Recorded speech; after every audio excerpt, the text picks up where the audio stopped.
வணக்கம். இங்கே நம்ம பார்க்குற கோயில் பொறையாறில் இருக்க ஸ்ரீமத் பார்வதி அம்மன் கோவில். இது மிகவும் தொன்மையான கோவில், ரம்யமான சூழலில் அமைஞ்சிருக்க கோயில், மிகவும் சக்தி வாய்ந்த கோயில்.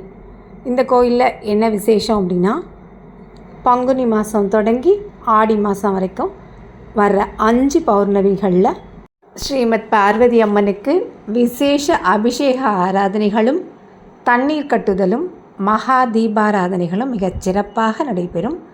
இந்த 5 பௌர்ணமி நாட்களிலும் பகல் 10 மணிக்கு அபிஷேகமும் பின் தண்ணீர் கட்டுதலும் மகா தீபாராதனைகளும் அன்னதானமும் நடைபெறும்.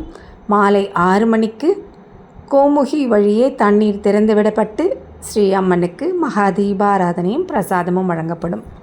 சரி, தண்ணீர் கட்டுதல் என்றால் என்ன? தெரியாதவர்களுக்காக சொல்கிறேன்.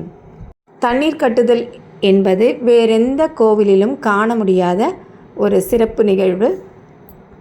கோடையில் வெப்பம் அதிகமாக இருக்கும்போது அம்மனை குளிர்விக்கவும், எந்த வெப்ப நோய்களும் மக்களை அணுகாது காக்கவும் அம்மனை குளிர்விப்பதற்காக பார்வதி அம்மன் இருக்கும் கருவறையில் தடுப்பு சுவர் எழுப்பி பெண்களெல்லாம் குடத்தில் நீர் எடுத்து வந்து தண்ணீரை நிரப்புவார்கள். இந்த தண்ணீரின் அளவு நின்ற கோலத்தில் இருக்கும் பார்வதி அம்மனின் முட்டி வரை இருக்கும். அந்த அளவு வரை தண்ணீரை நிரப்புவார்கள். அம்மனுக்கு விசேஷ அபிஷேகங்களும் அலங்காரம் தீபாராதனை நடைபெறும். தண்ணீர் நிரப்பும்போது இந்த தண்ணீர் வெளியேறாதவாறு கோமுகியை அடைத்து விடுவார்கள். இது பார்த்தால் தெரியும் தண்ணீர் எந்த அளவுக்கு நிரப்பியிருக்கிறார்கள் என்று. அதன் பின்னர் காலை 6 மணி அளவில் அடைத்து வைத்த கோமுகி வாயை திறந்துவிட்டு ஒவ்வொருவராக குளிப்பர். பெண்கள் அனைவரும் அந்த தொட்டியில் அமர்ந்து குளிப்பர். ஆண்களுக்கு அந்த தண்ணீரை வெளியே எடுத்து கொடுத்தால் அவர்கள் அதில் தீர்த்தமாடுவர். வேறு எந்த கோவிலிலாவது இதுபோல் தண்ணீர் கட்டுதல் நிகழ்வு நடைபெறுகிறதா என்பதை கமெண்டில் குறிப்பிடுங்கள். இந்த கோவிலில் ஸ்ரீமத் பார்வதி அம்மனை தவிர சிவபெருமான், லக்ஷ்மி நரசிம்மர் உள்ளிட்ட அனைத்து தெய்வங்களும் அருள் பாலிக்கிறார்கள். ஆடி மாத பௌர்ணமி நாளிலும் தண்ணீர் கட்டுதல் நடைபெறும். வாய்ப்புள்ளவர்கள் வந்து கலந்து கொண்டு அம்மன் அருள் பெறலாம். இந்த ஆலயத்தில் மிகப்பெரிய அரசமரம் ஒன்று உள்ளது. இந்த மரத்தின் இலைகள் மிகவும் விசேஷமாக கருதப்படுகிறது. இந்த இலையை எடுத்து நிழலில் உலர்த்தி பர்ஸ், பீரோவில் வைத்து கொள்ளலாம். என்ன வேண்டுகின்றோமோ அதை நடத்தி தரும் வல்லமை அரச இலைக்கு உள்ளது என்று சொல்கிறார்கள். இனி அம்மனுக்கு நடைபெறும் விசேஷ பூஜைகளையும் தீபாராதனையும் பார்க்கலாம். மேலும் இதுபோலும் பதிவுகளுக்கு தொடர்ந்து தமிழ் முகிலுடன் இணைந்திருங்கள். நன்றி, வணக்கம்.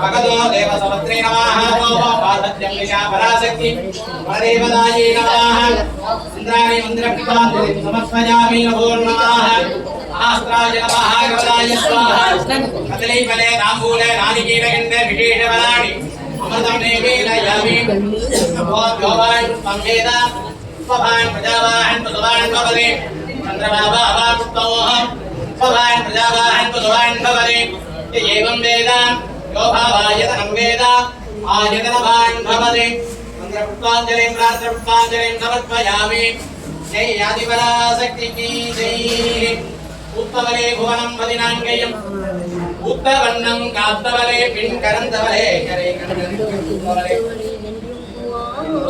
ஓவாபுந்தர்க்கு இளையவளே மாற்றவளே உன்னையன்றி மற்றோர் தெய்வம்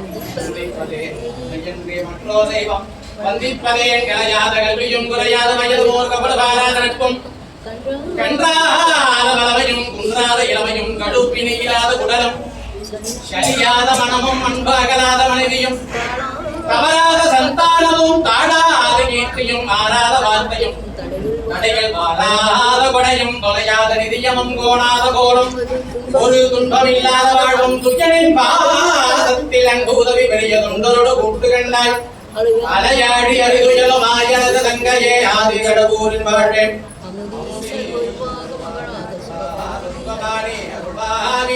அபிராமி உமையே அபிராமி உமையே வான்முகில் வடாது வைக மணிபலம் சுரக்க மன்னன் கோன் முறையாசிரியே குலவியிலாத உயிர்கள் வாழ்க ஆண்மலை அரங்கம் மூங்குக நகரம் சிவனுக்கு காமிப்பாங்க விளங்குக நம்ம போறத உலகமெல்லாம் மேன்மைகள் தெய்வ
வாய் அம்மம்மா ஐஸ்வரி வரம் அருளாய்